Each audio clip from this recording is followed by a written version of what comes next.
Okulonda obukulembeze mu kanisa z'abalokole wansi w'ekibiina ki National Fellowship of Born Again Pentecostal Churches kubadde kw'emutiina Lene Lugogo awakuŋŋaanidde abakiise okuva mu makanisa okwetooloola eggwanga abasibe mu lukumi.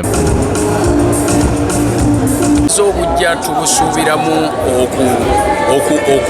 okuteeka abalokole mu bumu, abalokole okubanga bakwatagana. It is really a great opportunity for us to express our feelings as the church and to get somebody to represent us. Bwana kwabadde ku kifo ky'obwakalabalaba mu kanisa gonna ng'abeesimbyewo babadde bataano ng'emirembe yabadde wakati wa Bishop Kyazze ne Moses Odongo. Buli yeesimbye yaweereddwa omukisa okunnyonnyola ebyo byagenda okuleeta ekkanisa wakati mu ndoolo n'okusaakanya.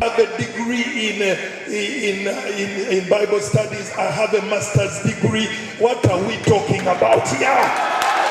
For tractors, we are going to put all these things in place for us to do agriculture seriously. I request you today, let's make a change that we can trust. Abakulira akakiiko k'ebyokulonda bagudde okulonda mu butongole era abakiise ne batandika okusuula akalulu.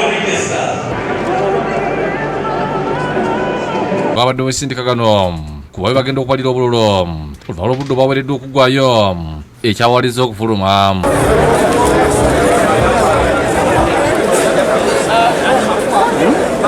Obwongeke bwadde w'amaanyi obwakati w'enjuyi zombi nga zitya nti obululu bwandikwatibwamu.